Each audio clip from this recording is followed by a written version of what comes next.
take a For lot those of of you questions. who That would be my idea. I love to take questions. don't know me, I'm Ted Lansmark. I'm a professor of public policy in the School of Public Policy here at Northeastern. I welcome you this evening to the open classroom where we will be discussing dark money. And I will turn the microphone over to my colleague, Professor Kaufman. Thank you, Ted. I want to welcome everybody, both live streaming and here, to hear Jane Mayer talk about dark money, but also some of the other political issues that we're facing. Most journalists are lucky enough in their careers to cover like one big story or have one big bestseller. Jane basically has been turning out those stories and those bestsellers for more than 30 years now. Her first huge book was written with Professor Abramson called Strange Justice, and it was about Clarence Thomas. Way back when Clarence Thomas had just joined the court, was emerging from the Anita Hill hearings, and basically Jill and Jane produced a book that essentially said everything Anita Hill accused Thomas of was in fact true. And what was interesting about the response to that book is that it was the first time that I think we saw as a country that it doesn't matter what you say about a Supreme Court justice, what the charges are, they're essentially immune from any sort of accountability. More than that, and Jill and Jane were talking about this in our seminar portion of our class, they were viciously attacked by the right wing, in some ways prefiguring a lot of the attacks by the right wing on the media that would sort of continue and escalate even to today. Jane followed up her work on the Thomas case with a book that I think has been, even more influential in many ways, called Dark Money. The word has passed into the lexicon, an expose of the Koch brothers, and there are many ways in which they've influenced not just politics, but culture and regulation, and it's really become a seminal book, one that all our students read at one point in their time here at Northeastern. We've asked Jane to come and talk a little bit about her perspective on what's going on now in terms of dark money, in terms of Clarence Thomas, and in terms of kind of coverage of politics in DC. She is a political reporter and writer for The New Yorker, based in Washington, does a podcast along with Professor Abramson that looks at politics. No, It is, not me. Oh, not you, sorry. And that looks at various political issues and where we're going as a country. So I've asked her to talk a little bit at the beginning about kind of her perspective on where things are going in these areas in recent years. Then we'll open it up to questions and have a broader conversation. So Jane, thank you for joining us, and the floor is yours. My pleasure. Thanks so much. I'm really glad to be with you. And I also want to encourage people to ask questions, because I am a reporter. I'm not a pundit particularly. I'm just someone covering the news. So I'm very interested in what other people think. What's happening right now in terms of the money situation, I would say the numbers are as big as I've ever seen them in terms of how much money it costs to become President of the United States and or run for Congress or any other office, basically. Meanwhile, I think money is becoming harder and harder to trace. So it is, for a reporter like myself, I think the money tells a story. You usually can learn an awful lot about people's motives when you can see who's paying them. It's gotten harder and harder to follow that money trail. There are so many ways to have, it's almost like Russian nesting dolls of front groups, and one inside of the next, inside of the next, inside of the next. And there are a few documents that a reporter can hold on to. Every year, nonprofit organizations have to disclose a little bit about themselves and publicly. But there are now court cases trying to close down even those disclosures. There was a big case in, I think it was the year, either last year or the year before, in front of the Supreme Court in which Americans for Prosperity, which is the political organization that's run by the Koch brothers. Now it's really one Koch brother, Charles Koch, because David Koch died a couple of years ago. Anyway, they have a very powerful political organization, and they went to the Supreme Court to argue against disclosure, even of a small amount of disclosure you have to do at the state level. So if there's a trend of where money is going, it's pushing very hard towards getting even darker money. Maybe that's the sequel. So that's where we are, it's a challenge for reporters, but I think the reporters are sophisticated. There've been some amazing reporting on money that's been done during this last year. I think a series that is just stupendous has been the reporting done by ProPublica on the Supreme Court, which has been an area that's been almost impenetrable.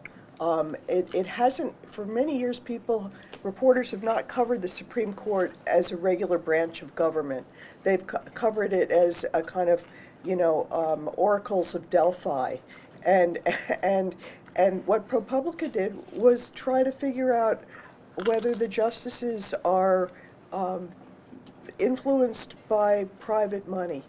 And they have pulled back the curtains to some extent on some pretty scandalous seeming situations having to do with the justices taking phenomenal amounts of expensive gifts from billionaire donors. Describe some of them, the gifts. Some of the gifts. It's been of interest to me to follow Clarence Thomas because Jill and I wrote a book about Clarence Thomas some time ago, as Professor Kaufman mentioned. He has taken, among other things, a series of paid-for vacations on private yachts that are owned by a billionaire real estate developer from Texas named Harlan Crow. Harlan Crow has also treated him to vacations at Harlan Crow's estate in the Adirondacks, has paid for the tuition for Justice Thomas's great-nephew, and has also paid for the house in which Justice Thomas's mother lives. Still lives at this point, and given him just actual gifts that are quite valuable, including very valuable rare books and a portrait, other things like that. I mean, just it's impossible to really get an accounting of exactly how much it's worth, but it's a lot of money that Justice Thomas has taken in terms of the value of these gifts, and they were undisclosed for the most part, which is what's interesting also, because there are actually some disclosure requirements, and they seem to have been violated. Justice Alito has taken some gifts. Justice Sotomayor has used her office to sell some of her personal books. And there've been questions raised about some of the other justices. So anyway, it's been, the reporting was really well done, and there's been nobody, as far as I know, has found any errors in it, despite how difficult it was to get those stories. So, I think just to add a footnote that these stories and other good journalism done on the subject of the court and gifts and private money, it's been done by Politico, by the New York Times, by the Washington Post, and I think that it's really taken a toll on the reputation of the Supreme Court. And what interests me about that is, up until now, the Supreme Court has really kind of been viewed as an ivory tower institution. It is the third branch of the government, and was purposely made by the founders to exist in a way that floats above supposedly partisan politics, that isn't as subject to the public's mood at any particular time, but that sort of above it all reputation that the third branch of our government enjoyed for so long, I think, is pretty well gone at this point. I don't know. I if mean, you polls agree. show that the public support for the court and belief in the independent credibility of the court in judging cases, the public support for the court and faith in the court has diminished tremendously. And not just because of these stories. I think that it's, there have been a series of events that have made the court seem much more political. The makeup of the court was decided, as we've seen, there was Justice Scalia died, then his slot was held open, blocked by... Even though there's a Democratic president who Right. had the right to fill the seat, but Right, and He so did not, it right? just became much more politically charged how the court makeup was decided, and we've seen this, so that it's undercutting the sense that the Trump trio, basically, of justices. who are they? Do you Yeah, Yeah, I just think that's name it. them. For I mean, what I wanted to actually ask, in addition to this question of the sort of the erosion of a lot of the money pouring into politics, eroding faith in institutions and control of them, we're also now aware, I think, increasingly of the growing spread of nationalism, Christian nationalism, this kind of right-wing ideology out there. And can you talk a little bit about that? Because again, this is something that has seemed kind of, didn't really know it was there, and yet seems to becoming more and more powerful. Well, I mean, talk about it, or do you have a particular question? Yeah, I mean, what do you see that as a danger now, in addition to the dark to money? society? Yeah. Well, sure. I mean, again, right now I'm looking at the court because I'm working on a book on it, but obviously in the Constitution there's a separation of church and state, and we're not supposed to have a state religion. So the idea that a lot of Christian nationalists are proposing that this is truly supposed to be a theocratic Christian country, a nation. Christian nation, is antithetical to the founding of the country. So of course it's of a great worry, and And does this all come together with Leonard Leo, I guess, is sort of the question? well, Leonard Leo is, I don't know if people know about the Federalist Society. Yeah, I we think, talked about it in the anybody who's in previous law school class. certainly would. And Leonard Leo is one of the major figures who has been a leader of it for many years. And he is himself a very devout Catholic, very right-wing Catholic. I don't know that, that I would see him as a Christian nationalist exactly. It's more that I think that one of the projects that he has backed is the idea of basically championing religious liberty. So it sort of inverted the thinking of earlier years to suggest that it's prejudicial to religions to, for instance, require some Christians to bake a cake for gay people getting married because it offends their religious views. In the past, it might have been seen as discriminatory against gay rights, but the court is leaning more and more towards religious liberty, and that is very much something that I think Leonard Leo has championed. Let me open it up to questions. Or comments. There's a comment, maybe? If you speak up a little bit, we have to. It's more of a question. I wonder how you came about your beat, if you were following your own natural curiosity or if it evolved in a different way. I wonder how you select book topics, like what makes something like what you want to dive into next. And I would absolutely love to hear an anecdote of you receiving information that could not have been gotten a different way, or some sort of journalistic coup where it was like, man, I got it now. All the good stories coming out. Those moments don't happen enough, but they do happen. I am definitely not a likely candidate to be a financial whiz at reporting. I'm terrible at math, and always was. But I worked for the Wall Street Journal and became the first female White House reporter for the Wall Street Journal, covering Reagan. And my growing sense was that we were missing a lot of stories that had to do with what was beneath the surface, the story behind the story. It wasn't what was taking place in the briefing room, that there were large interests trying to win the day for themselves in Washington.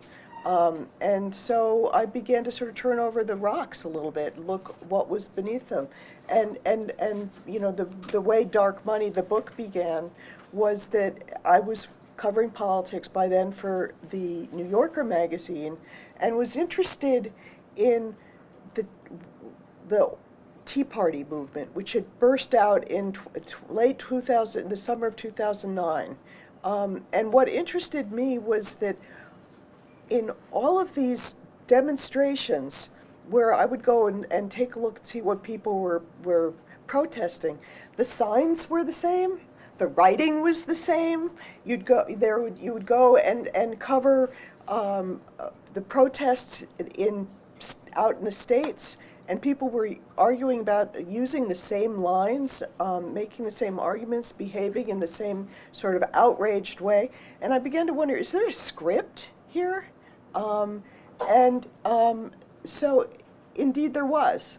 And that's what not to say that there was no organic movement, but there actually was billionaire money, corporate money, from one of the wealthiest families in the country that owned what was at the time the largest private company in the country, the Koch brothers, that owned Koch Industries, were running training sessions and teaching protesters how to complain about Obama, basically. And so behind some of the hate I felt against Obama were powerful players who weren't showing their faces. And I thought I'd like to sort of describe who are these people really. And so I kind of dug in to sort of figure out who the Koch brothers were and what their backstory was, what they wanted, where they came from, and what their reasons for really trying to disrupt the Obama administration were. And so that's how I kind of got into Dark Money in I'm going to particular. prod two Yes.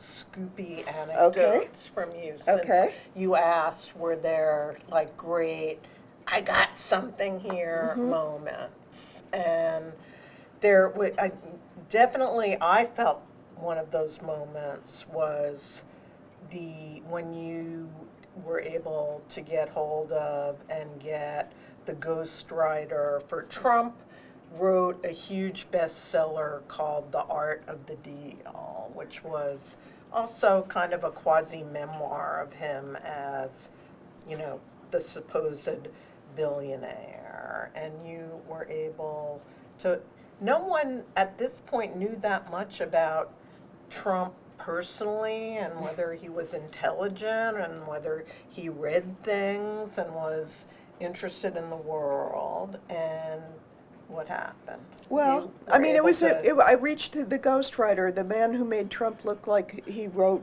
a book about, his tremendous success. Tony Schwartz was the ghostwriter, and the picture he painted of Trump, this was early on, before Trump was elected, running for office in, this must have been summer 2016, maybe. He said to me, if Donald Trump is elected president, I fear for the future of mankind. And I said, can I use that quote? And he said yes. And anyway, and I said, so why? And he described Donald Trump as someone who didn't read, had no curiosity, was isolated without friends, was obsessed with himself, and had no inner life, and had no knowledge about, he said if you sent him to Congress, he wouldn't know what it was. He was just really Ignorant. ignorant in the way that Tony Schwartz described him. So then I called up Donald Trump, and I said, so I left a message from said I wanted to write about, I'm writing a piece about the art of the deal and about Tony Schwartz, the ghostwriter with whom he wrote the book. And so he called me back and he said, first he said, so you're at the New Yorker. I love the New Yorker, you know, and you know, how long you been there? And so we talked for a few minutes, and he said, and I love Tony Schwartz. And I said, well, I'm afraid I don't think he's going to be voting for you. And he said, why not? And the whole tone changed, and he said he probably thinks that's good for him, but it is not going to be good for him. And then the next thing I know, so we get off the I've stopped interviewing him. A few minutes later, my phone rings. It's Tony Schwartz, and he says, Jane, did you tell Donald Trump I'm not voting for him? And I said, yeah, you're not, right? And he said, I haven't spoken to Trump in like 30 years, and he just called me and screamed at me, and he said, some woman from the New Yorker called me, and he said, failing magazine that nobody reads. So, anyway, that was my one thing. But really, Tony Schwartz's early warning system on Trump was perfect. Well, it was so interesting. I mean, it was so alarming, the picture, because the thing is, he didn't come in disliking Trump. He hadn't wanted to dislike Trump. He just wanted to interview him so that he could be his ghostwriter and write a book. But he couldn't get Trump to concentrate. He couldn't get any decent information out of him because Trump didn't have the depth of psychological, you know, personality to be of an interesting subject. Also, he said, Trump lies. He said, Trump lies like nobody else I've ever seen. He has no moral or ethical compunction against lying. Anyway, I wrote the story.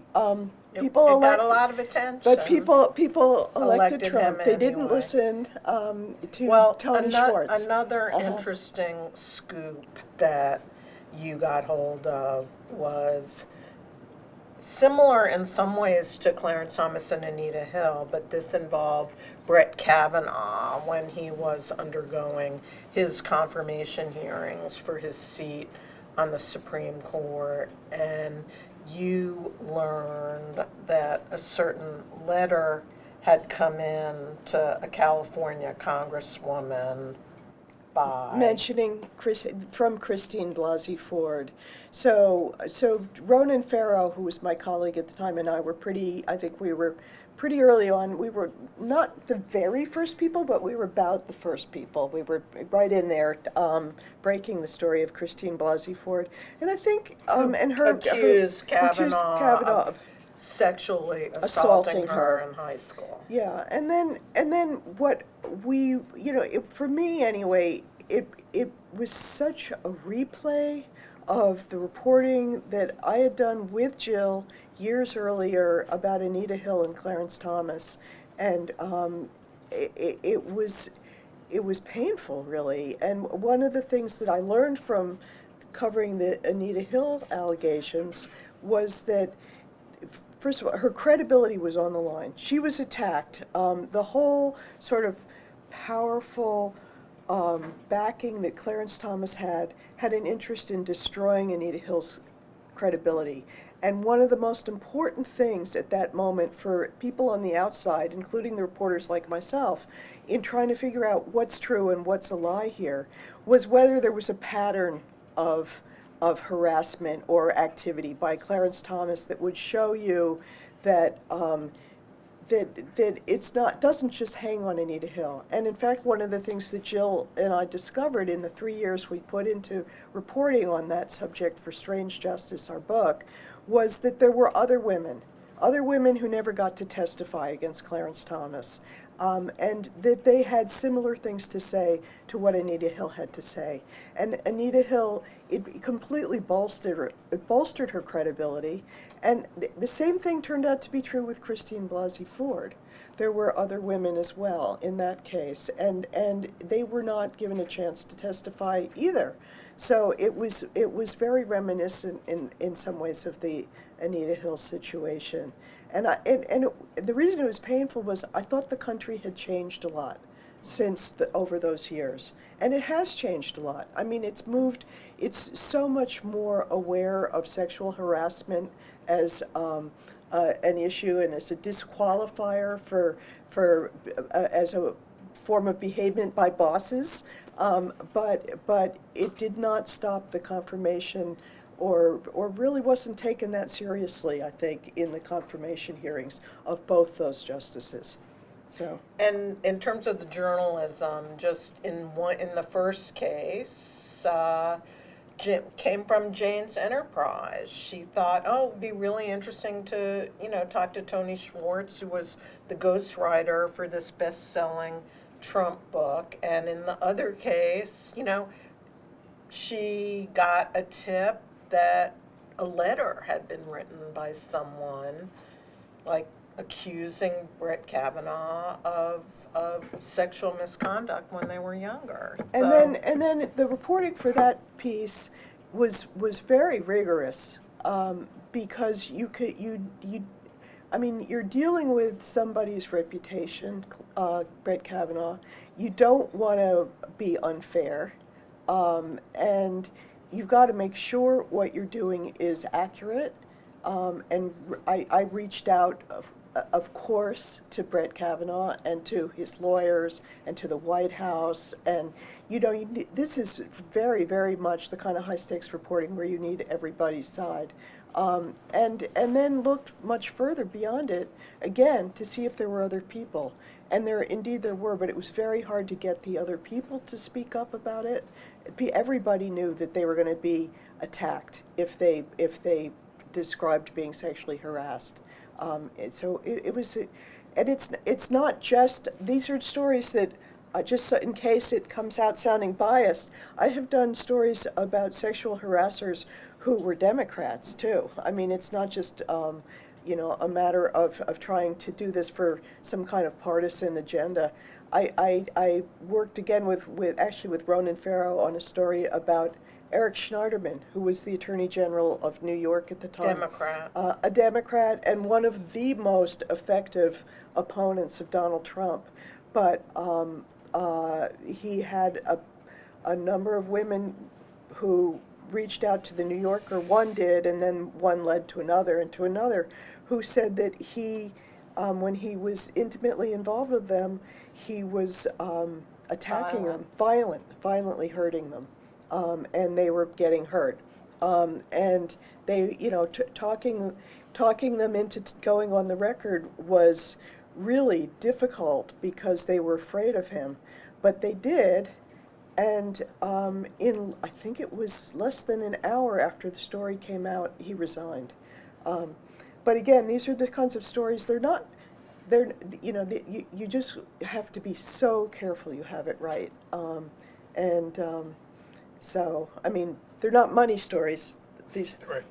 I wound up doing a story about Al Franken, where I actually took the anti-Me Too side, which was probably a story where people who liked my work were most angry with me, because I wanted to see whether the people who had accused Al Franken of sexually harassing them, whether their complaints held up.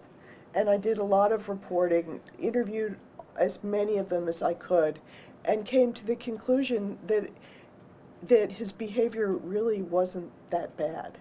That there'd been kind of a sort of a hysteria that had been built up around him. And also that some of the accusers had political, yes, some of connections. the accusers had political connections, and the hysteria, it was not among the women, not among the accusers, but was among the Senate, particularly the Democrats in the Senate, who panicked and said, before he'd even had a hearing or any kind of ethics investigation, before anybody had looked into the details, that they came down really hard on him and said he had to resign. So the reason I wanted, and he did, and the reason I wanted to take on the story was because he hadn't had a hearing, and I didn't think there'd been an investigation, so I set out to try to do the investigation and see if I could find out what really happened. And so when it came out to, I didn't think that his behavior was that disqualifying, or at least I thought he should have had a serious investigation beyond just what a journalist can do. There were a number of people who were really mad at me. Who thought, because I am a feminist, that I had, been a turncoat to my own people. But I really feel like in these stories, all of them are driven by the reporting and the facts and what's true. Sometimes they come out in a way that is aligned with maybe political views you have. Sometimes they undercut your political views. It's just you have to just tell the truth whichever way it goes. And that's what I've tried very hard to do in all directions. Maybe you should say a word about who Al Franken is, because not everyone here. Al Franken was a senator from... Wait, back up. He was a star on Saturday Night Live. He was a star on Saturday Night Live. He was a comic who somehow, despite being a comedian and actually having a sense of humor, got elected to the Senate from Minnesota. Right, sorry. So, and he had to, he resigned after he was accused of, sexually harassing some women. Other questions? Yeah.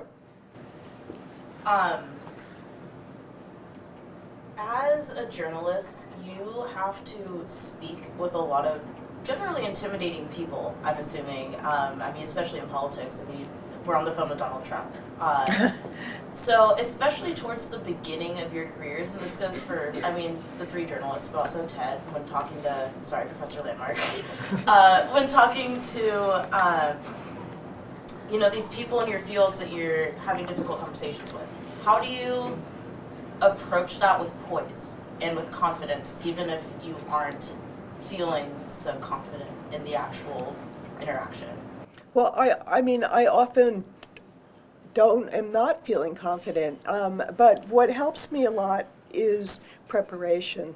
I think that I read everything I can get my hands on before I do an interview that's an important interview, and just try to understand the biography of the person, their work, what they've done with their lives, what, controversies surrounding them, obscure things that you can dig up on them. The more you know, the better you'll feel about doing an interview. And then I often write down a list of all the questions I want to make sure to ask. And then try I interviewed, just to hop in for a sec, I interviewed Joe Biden for our book, Strange Justice, because he had been the Democratic chairman of the Senate Judiciary Committee, who had led the hearings and, was, in my view, very responsible for things like what witnesses got called and who didn't.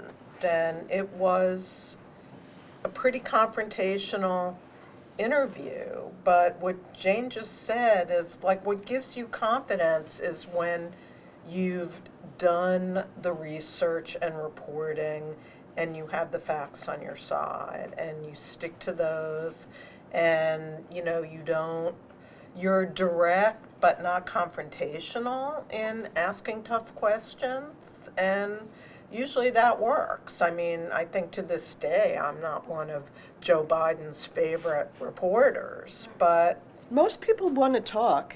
I did learn a few tricks from talking to other reporters. I used to wonder, well, how do you ask a really offensive question without them hating you? And so I remember seeing Judy Woodruff, who is one of the most lovely reporters, and she uses this technique where she says, what do you say when your critics say, take it out of your own words and put it in somebody else's, and they can take umbrage at whatever the critic is.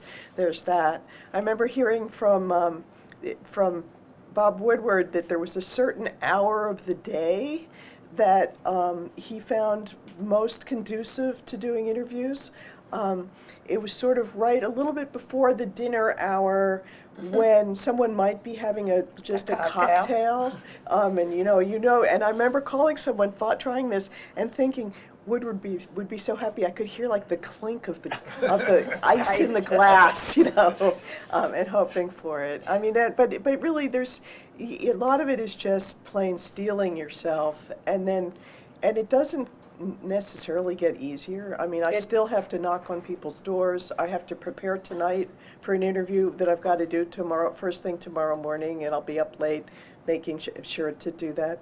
It's also like we shouldn't when you have to interview the president, which both of us have done. I've not done it in the White House one-on-one, but in a group where often I was the journalist given the role, asked like the mean, hard question of the president. And the thing that I never got over, and I have done, I would say, 4 Oval Office interviews with different presidents, it's incredibly, when you go into the Oval Office, it's very distracting, and my brains every time felt so scrambled that I could barely remember the questions that I had planned to ask. There's something about being in that setting and seeing, the portraits of past presidents that makes you feel small and a little bit cowed. One of the other things I've learned that is hard, I think, for a lot of interviews, or at least for me, is to just shut up. You gotta ask the question and then listen. And sometimes it even means,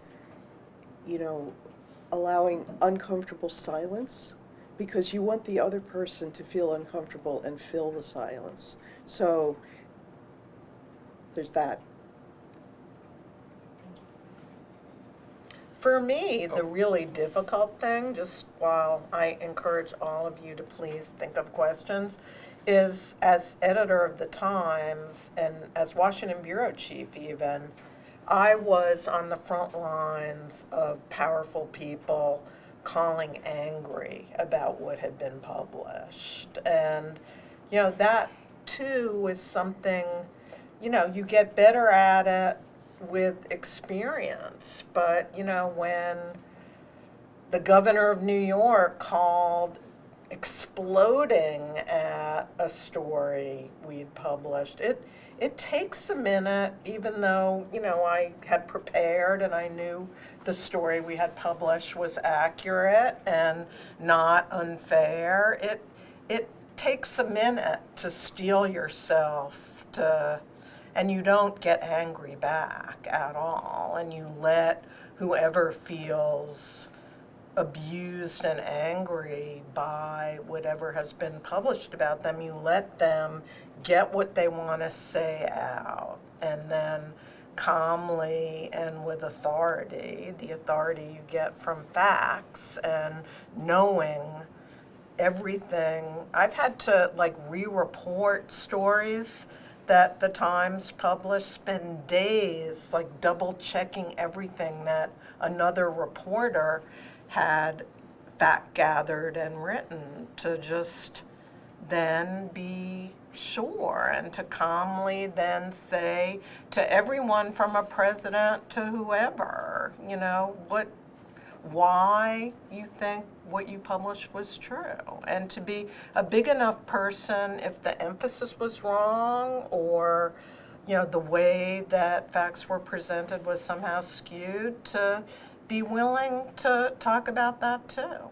So I was going to say also, since you were asking about sort of breakthrough reporting, usually it's in little, there are moments where you feel like, thank thank you, my God, finally something. And and sometimes, often, it's just a matter of getting a source, which is really, hard to do. But I was going to tell you, one of the things that was one of the most remarkable sources that I'm now allowed to talk about in Dark Money was such an unexpected source. But I rented a house in Block Island for a week with my family, and the house was owned by a jeweler, and he turned out to be the jeweler to the Koch family. And believe it or not, we struck up a friendship, and he would meet quite regularly with Mrs. Koch, Charles's wife, who would sit down with him and buy jewelry and pour out her heart to him and complain about how Charles was cheap. And then he became her gym buddy. And they would go and work out together, and he would call me afterwards and say, you won't believe what's going on now. And so this went on for quite a while, like a couple of years. And so when someone bought the movie rights to Dark Money, Leonardo DiCaprio bought the movie rights, believe it or not, the jeweler said to me, it was okay to tell his story because he was hoping maybe he'd be in it. Unfortunately, they didn't make the movie. We can hope springs eternal. But part of it is finding the great sources. And how do you do that?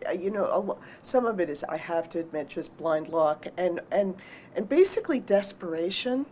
You're just like, you ask everybody, you just have your ears open all the time, looking for someone who might know someone who might know someone. By the time I was done with Dark Money, I'd interviewed the chef to the family, and just had been former girlfriends. You just find the people when you're desperate enough, and one person leads to another. And then you begin to get a sense of the person, which is so great. If it's somebody like that, where the Kochs never spoke to me, at least not those two brothers. One of the brothers did speak to me, and this was another amazing breakthrough moment, which was that there was the oldest brother, Fred, who agreed to talk to me. And I went and met with him. His hobby was buying castles, and I met with him at a castle-like place that he'd bought and stayed the weekend and got the family history. And at some point, he was describing to me, we were going through family photo albums, are also a really great way to get people to sort of focus on telling their biography. We were going through the family photo album, and he said, that his father had almost died when the Hindenburg blew up, the famous blimp that blew up coming from Hitler. It was leaving Hitler's Germany and coming to the United States. I think it was like 1936 or 7 when it blew up. Anyway, and he was telling me, my father almost died on the Hindenburg. And I said to him, why was your father in Germany at that point? It was a strange place for an American to be.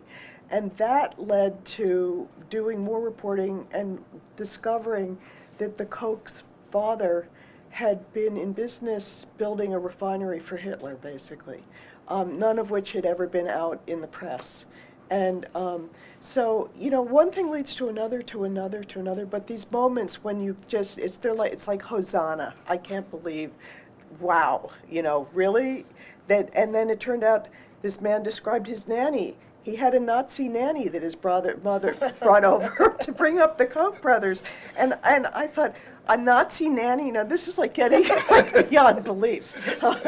So these are some of the things that I am grateful for in my career. Laurel, and then Carlita. Yeah, okay.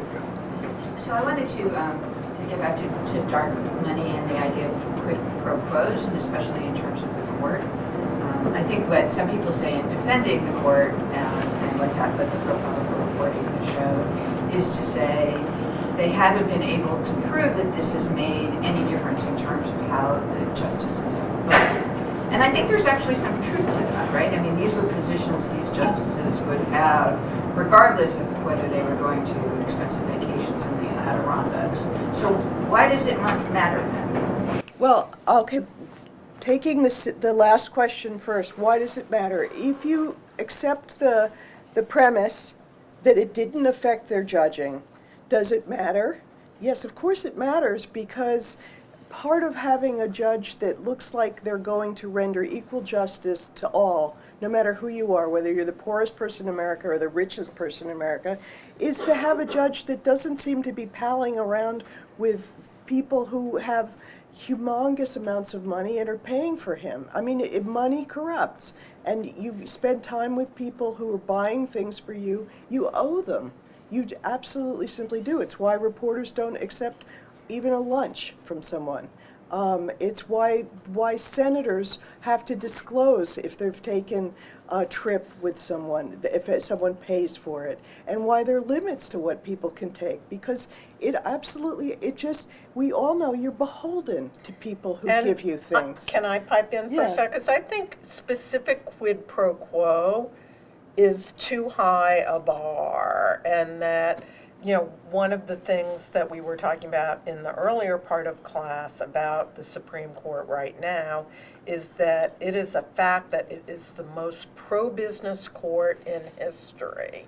So it isn't necessarily a specific favor or something that's specific to Harlan Crow's company. It's an approach to the law and judging that is influenced by the extremely wealthy corporate CEO billionaire class in this country. And, I don't think it's a completely unrelated relationship. And I'm not sure that I do accept, though, the premise that cases that are decided by various justices who've taken things are unrelated to the gifts they've given. I think we need more reporting on this. You could find a specific quid pro quo if you... Yeah, I mean, did. I think you might be able to. I mean, I did some reporting on Ginny Thomas, Clarence Thomas's wife, and she was paid $250,000 by someone who turned around and filed an amicus brief with a few other people that he was working with in front of Clarence Thomas and the other justices. So Ginny Thomas and her husband were given $250,000 from someone who actually had a brief in front of the court.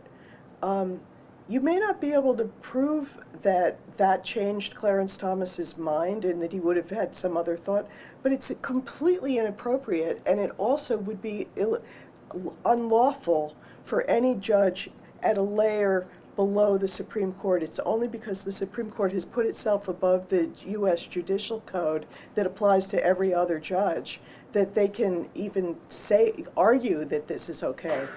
It's still not okay, actually, but at any rate, money going directly to a justice's family and a justice hearing a case that has a brief submitted from someone in that case is ethically, And I would think, at wrong. least, I always use so- the common person test, which is, the Supreme Court is emblazoned with equal justice before the law. And could that cause, the average person to question whether there is completely equal justice before the law? I think it does call that into question. I mean, that standard of what a common person would think is actually written into the law.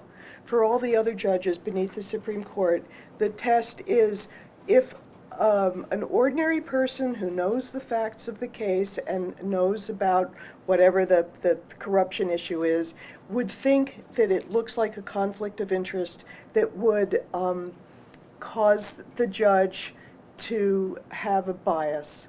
If that standard is met, judges are supposed to recuse. All judges except for the Supreme Court. So if it's right for every other judge, I don't know how you can argue a right to recuse, that is, for all the other judges. I don't know why it shouldn't be right for the Supreme Court. They're the most important judges we have. Carly? Thank you for being here.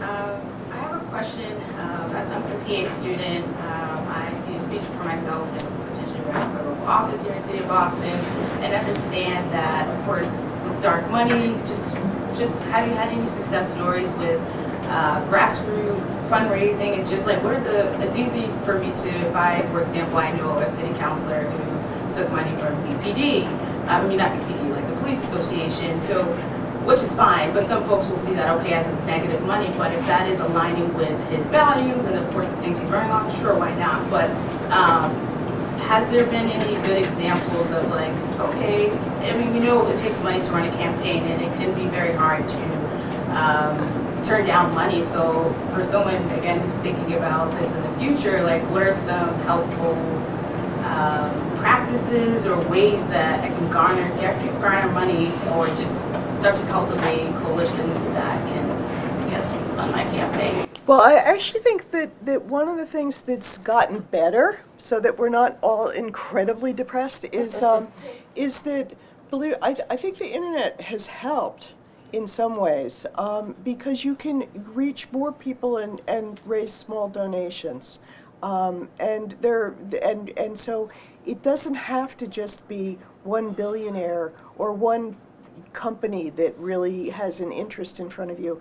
You can gather a lot of small donations now. And Much I'm more. just curious who you guys think is the best in history at that. Who was the candidate who raised the most small donations? I'm just curious. Anyone have a guess? Donald Trump, correct. Donald Trump. Oh. That's his magic. He doesn't rely on big donations. Better than Bernie Sanders? Huh? He's better than Bernie? Better than Bernie. But Bernie did well too, like that, in that way. I mean, so you actually can have access to that. There are a number of municipalities where both candidates have accepted limits on how much money they're going to raise and spend. And it's worked. I think it actually was in Massachusetts at one point that both candidates accepted that, which was the what was the Senate race to fill the spot that Scott Brown and the woman that was running against him. Martha Coakley. Martha Coakley and Scott Brown agreed that they were not going to spend more or raise more than a certain amount, and they kept to it. And there, it's too bad that it has to be on such a kind of ad hoc thing, but there are ways around it, and there are areas in the country where there are campaign limits that people are agreeing to. Yeah. Could you speak up? Yeah. Do you ever see this country going forward with a constitutional amendment to overturn the Citizens United decision? Just kind of thinking about how, it's been introduced in Congress every year. To overturn Citizens United, did you say? Yes, I think it's possible. I don't see why it's not. If you can overturn Roe v. Wade, you can overturn Citizens United. And you know what? There's a lot more support nationally for overturning Citizens United. It's not going to happen with this court, not with these justices, but it's amazing how much support there is for overturning Citizens United, and it's bipartisan. It's not a Democratic issue. We were It's also a Republican mentioning issue too. that we like the documentary Dark Money, although it is not tied to Jane's book, and there's a portion of that documentary film that goes into the efforts of Montana, which even after Citizens United had very strict state campaign contribution limits. And they took that case back to the court in hopes of overturning Citizens United. But as Jane said with these justices, the case didn't succeed. But it has at least been tried. So perhaps at some future point. Not today, not tomorrow, but down the road. In your time. Yeah, in your time, yeah.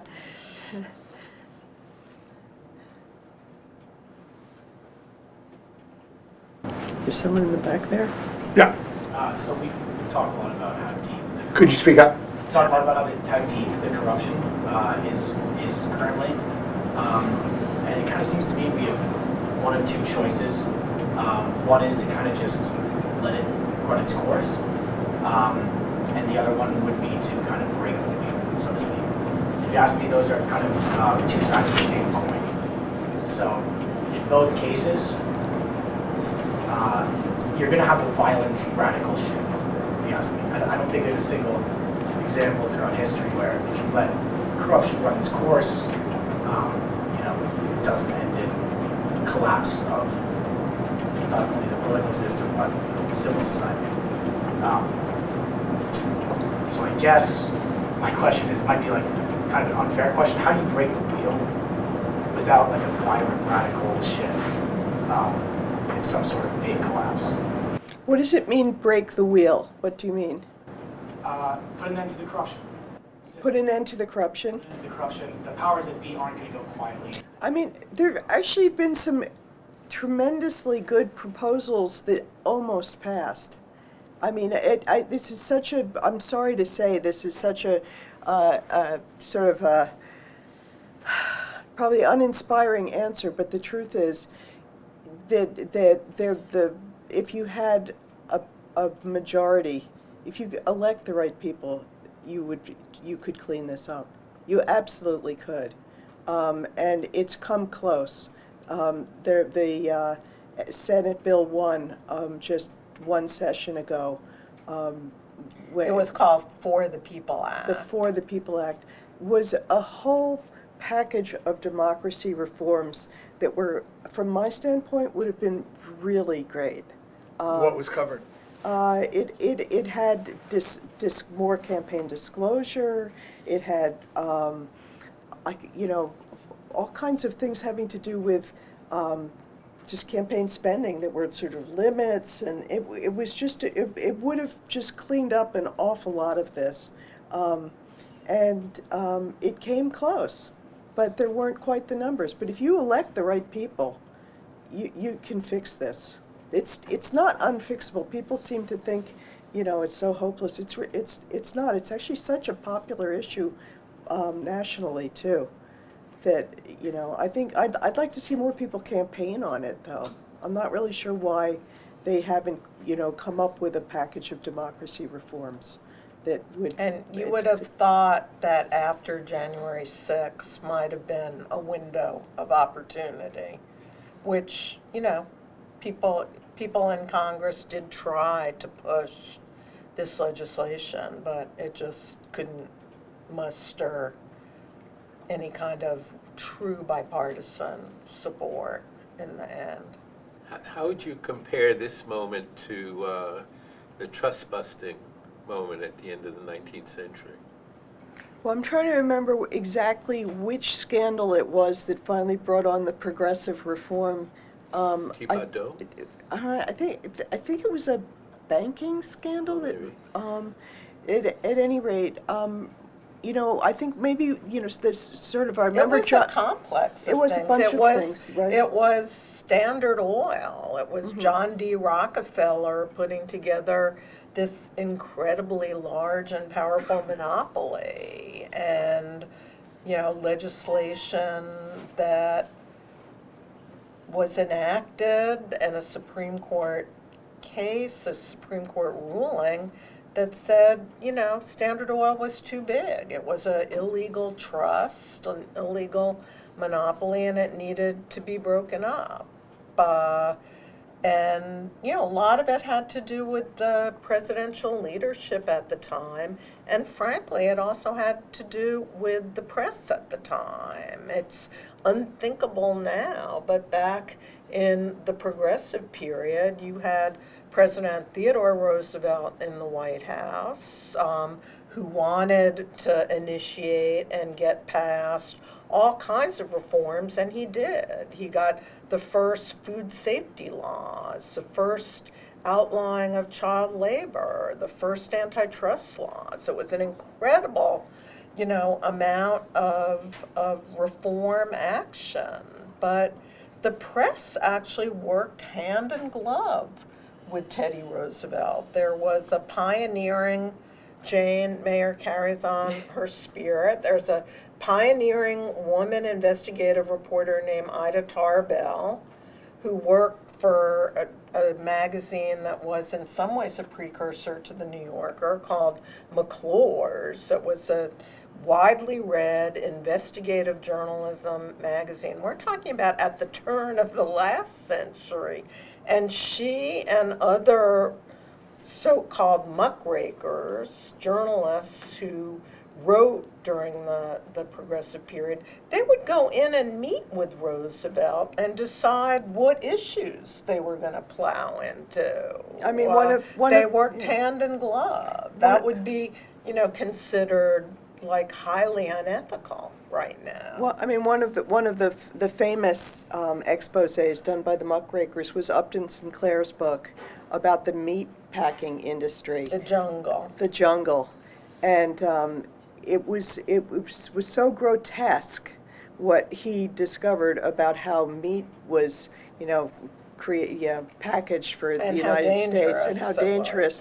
He famously said, "I aimed for America's heart, but I hit their stomach."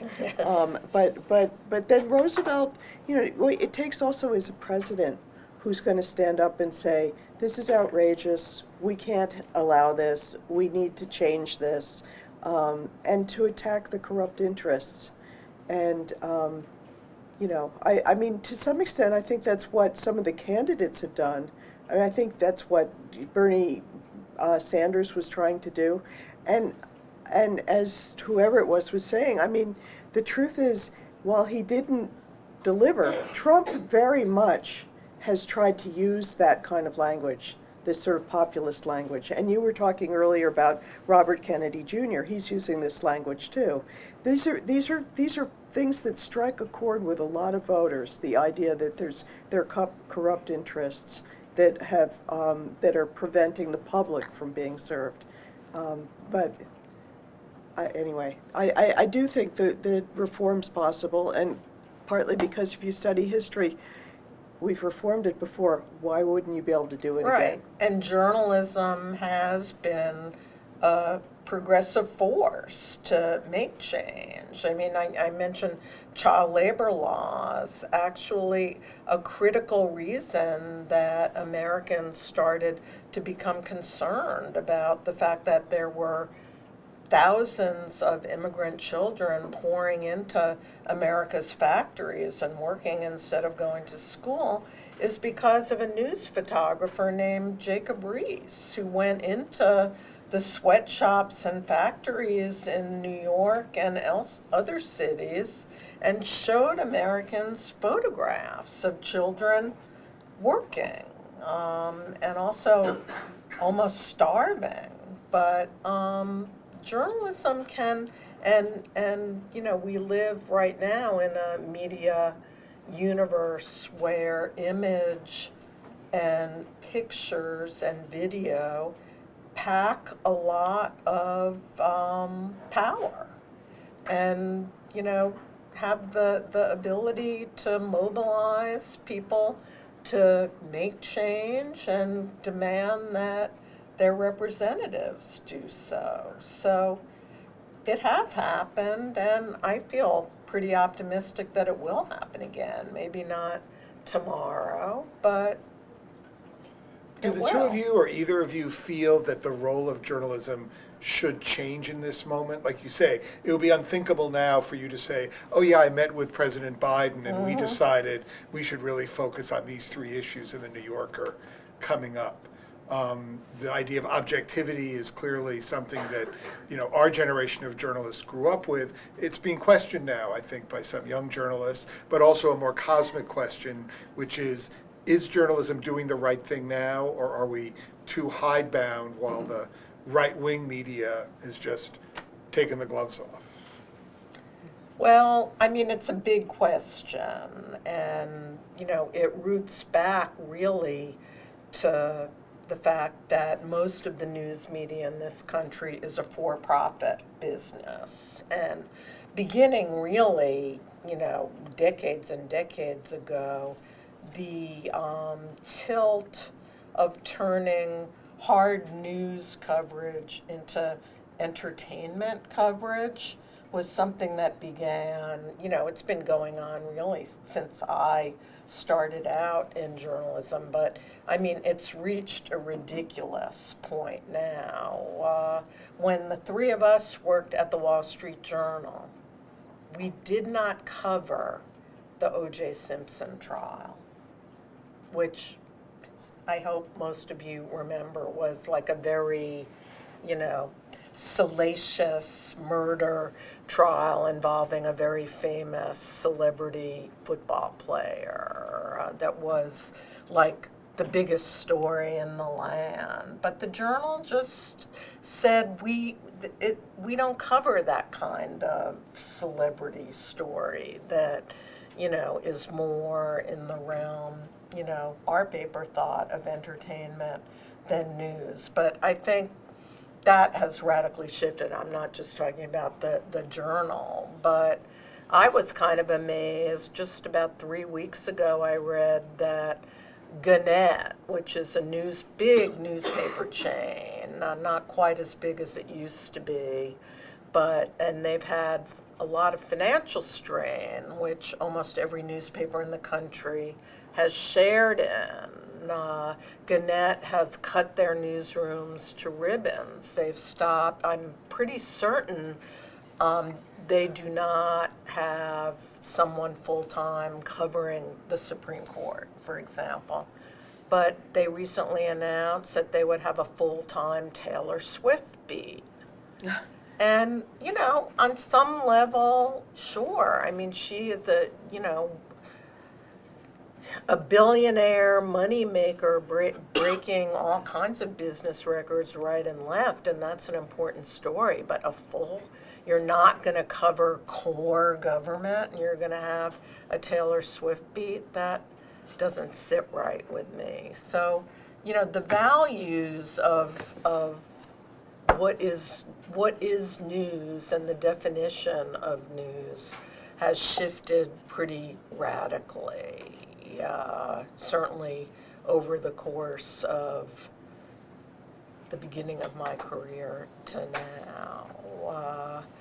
And the times now, and I see that, like, if readers want it, it isn't wrong to offer them, lots of, a cooking app and more games. The Times now online has not only Wordle, but Spelling Bee. I mean, it used to be the crossword puzzle, and that was it. So I don't bemoan that, but everything takes resources, and when you're adding, usually you're taking away from something else.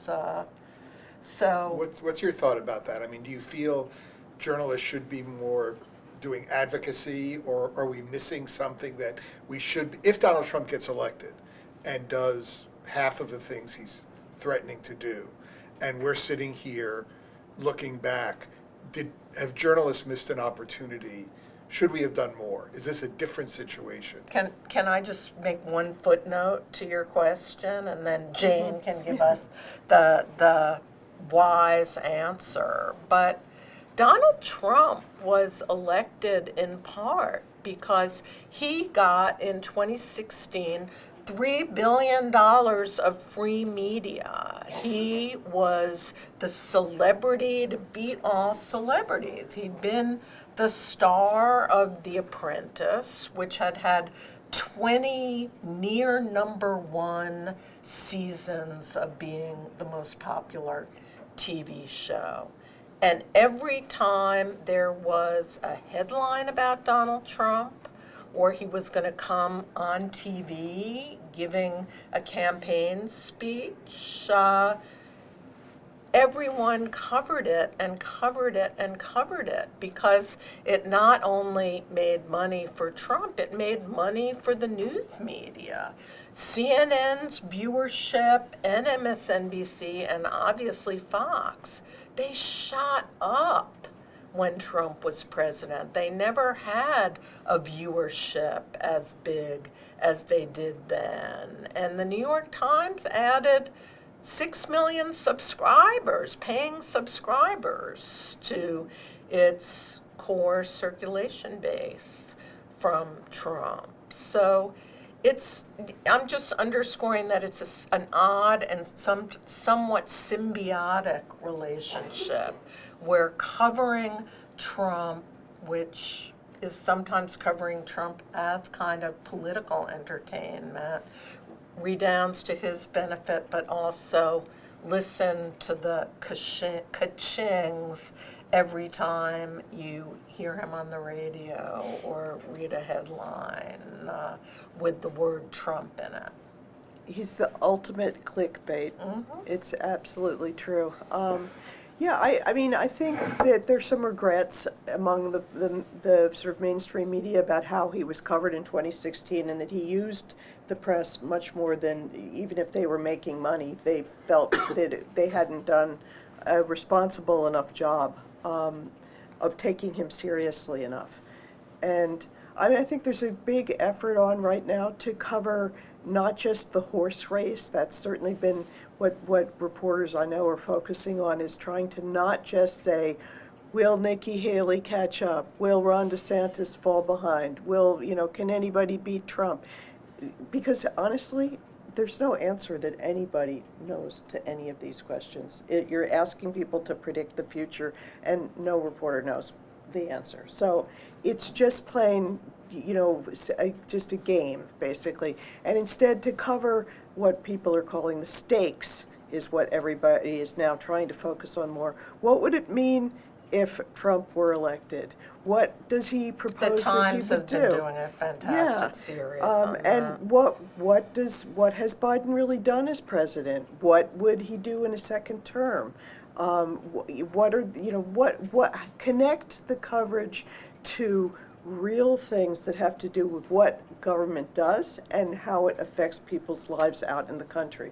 I mean, the truth is that kind of coverage is not going to get you the kind of clicks that you will get if you describe Melania's dress or whether she's mad.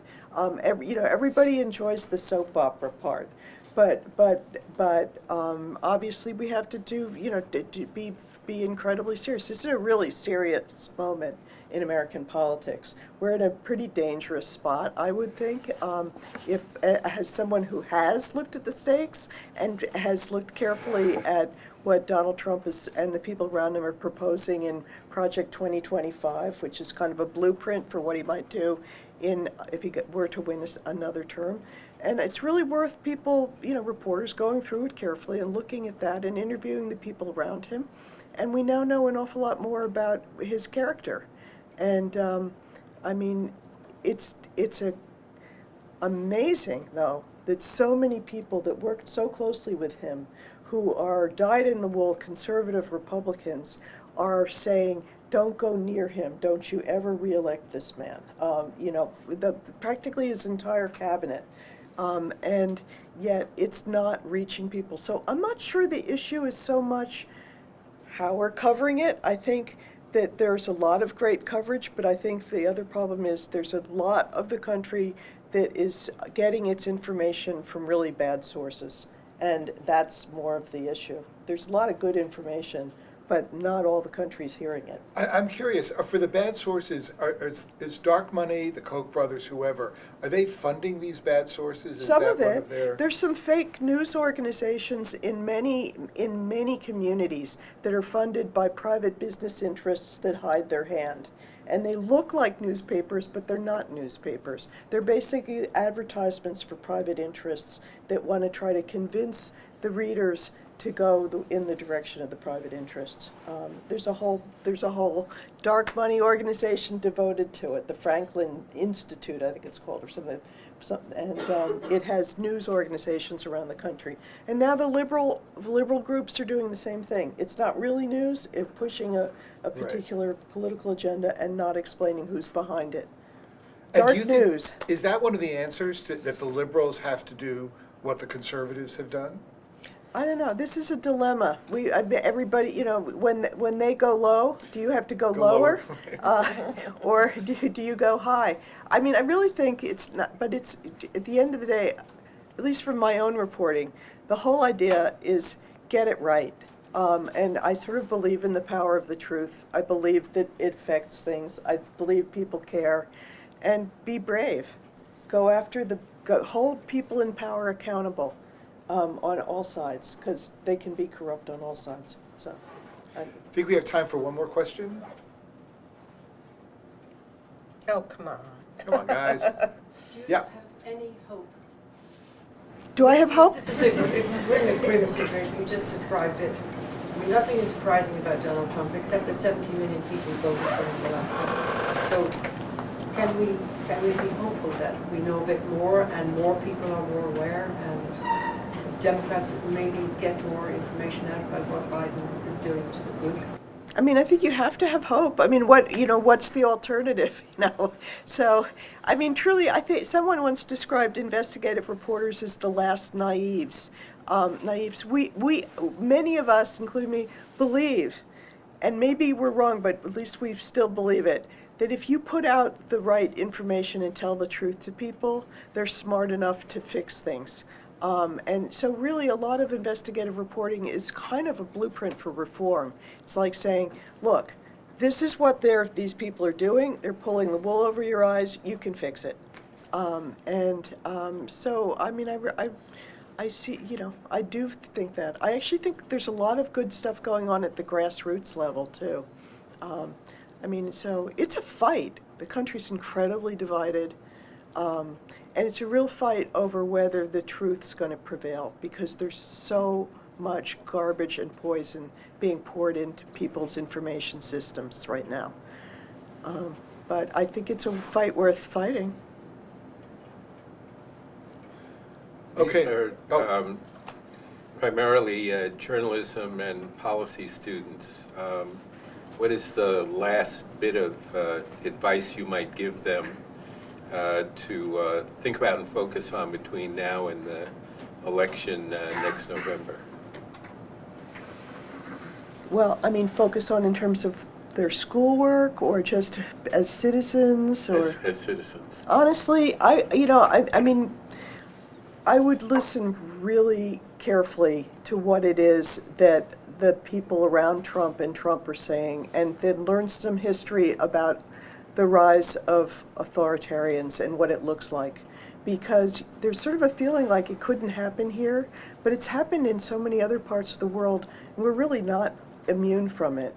And some of the things that we're seeing ring a lot of historic bells. So I would, read really seriously about what's going on and stay involved.